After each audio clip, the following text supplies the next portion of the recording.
Assalamualaikum warahmatullahi wabarakatuh. Dengan saya Ervina Munawar dengan NPM 212102018. Di sini saya akan mempresentasikan bab 4 mengenai bunga dan riba. Yang pertama ada prolog. Bila ditinjau dari segi fikih, menurut Ordawi, bunga bank sama dengan riba yang hukumnya jelas-jelas haram. Suatu sistem ekonomi Islam harus bebas dari bunga atau riba. Di antara semua ajaran Islam yang terpenting adalah mewujudkan keadilan dan meniadakan pemanfaatan atau eksploitasi dalam transaksi bisnis yang diperbolehkan atas sumber daya yang ada digunakan untuk melakukan perbaikan secara tidak adil.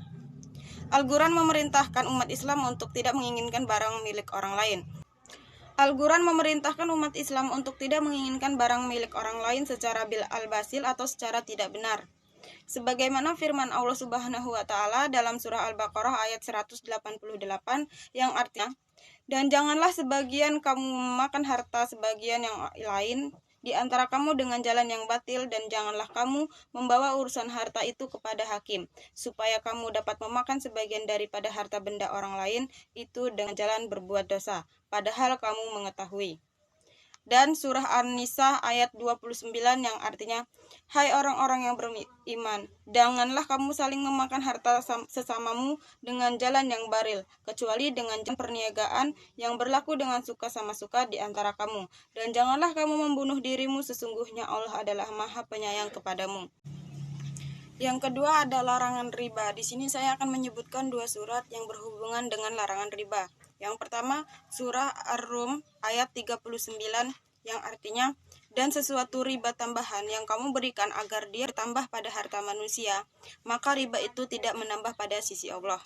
Dan apa yang kamu berikan kepada zakat, yang kamu maksudkan untuk mencapai keriduan Allah, maka yang berbuat demikian itulah orang-orang melipat gandakan pahalanya." Yang kedua ada surah An-Nisa ayat 161 yang artinya, "Dan disebabkan mereka memakan riba, padahal sesungguhnya mereka telah dilarang daripadanya, dan karena mereka memakan harta benda orang dengan jalan yang batil, kami telah menyediakan untuk orang-orang yang kafir di antara mereka itu siksa yang pedih." Pengertian riba. Riba berarti meningkat, tambahan, perluasan, ataupun peningkatan. Dalam Islam, riba dapat didefinisikan sebagai premi yang harus dibayar dari si peminjam kepada yang meminjamkan bersama dengan jumlah pokoknya sebagai kondisi dari jatuh tempo dan berakhirnya masa pinjaman. Yang pertama, ada riba al-nasi'ah. Pengertian riba al-nasi'ah berasal dari kata yang artinya tertunda atau ditangguhkan, menunggu dan mengacu kepada waktu di mana meminjam harus membayar pinjaman sebagai gantinya atas premi atau tambahan. Kedua ada riba al-fadl. Pembahasan mengenai riba al-fadl telah dimulai sejak hadis menyatakan bahwa emas, perak, gandum, dan garam dapat ditukar baik dengan barang itu sendiri maupun dengan barang yang lain dengan jumlah yang sesuai. Selanjutnya ada konsumsi dan pinjaman produksi. Perdebatan mengenai bunga yang dilarang semasa hidupnya, Nabi hanya berbicara seputar pinjaman dan bunga yang dikenakan atas dasar sejumlah pinjaman yang secara faktanya itu salah. Pembiayaan modal. Terdapat dua alternatif yang mengarah kepada pinjaman berdasarkan tingkat suku bangsa, yaitu Qard Hasan dan yang satunya adalah pembiayaan modal. Qard Hasan adalah bentuk pinjaman yang harus dikembalikan pada akhir periode tanpa adanya bunga ataupun pembagian keuntungan maupun kerugian dari kegiatan usaha tersebut. Sekarang ini, hampir sebagian besar kegiatan usaha pembiayaan dalam ekonomi Islam harus berorientasi kepada modal di mana pemberi modal berbagi keuntungan maupun kerugian dari usaha yang dibiayainya. Ada teori riba. Tidak akan pernah ada dua kategori riba yang dilarang dalam Islam, namun banyak terdapat perbedaan pendapat mengenai hal tersebut.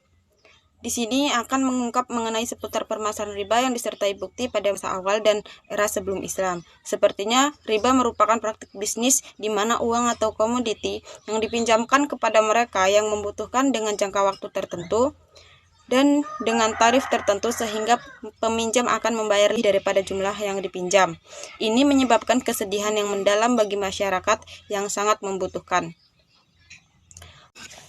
Riba al-jahiliyah. Kata riba dapat diartikan dengan meningkat atau al-ziyadah bertumbuh atau al-numu, bertambah atau al-irtifa, dan al-uwu tertentu yang ditawarkan oleh kreditor dan sering untuk mengartikan atau menginterpretasikan, meningkatkan, dan ditingkatkan. Dain mujal, seperti yang telah dijabarkan oleh Ibnu Jarir al-Tabari, membawa kita kepada satu kesimpulan, yaitu tentang praktik dari dain mujal.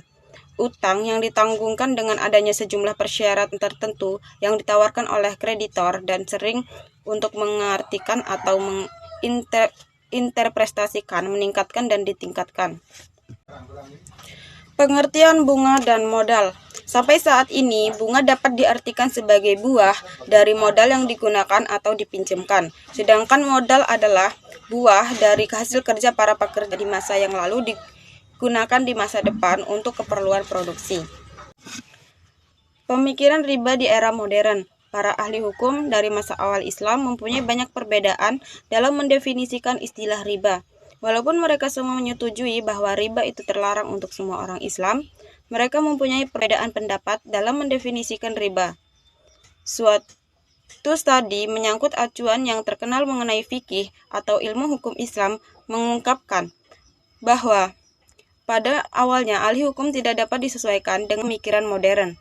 Di sini perlu penjelasan mengenai tindakan seperti apa yang dapat dikatakan dengan tepat tentang riba, dan riba itu terlarang menurut ajaran agama Islam.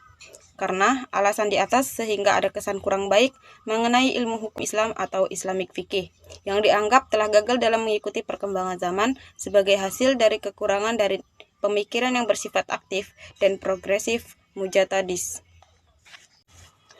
Pendapat ahli hukum Islam tentang riba al-nasi'ah dan riba al-fadil. Perlu diingat bahwa riba al-nasi'ah tidak hanya merupakan tindakan di mana diikuti selama masa jahiliyah dan di mana kalimat dari berikan kepada saya dan saya akan membayar kamu 2 kali lipat.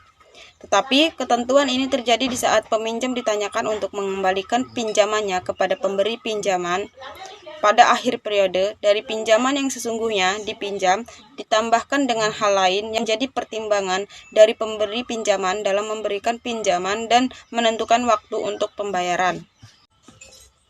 Al-Quran secara tegas menyatakan bahwa apapun yang akan diambil dari peminjam dalam hal mencari keuntungan dari waktu peminjam mengembalikan pinjamannya merupakan riba yang haram.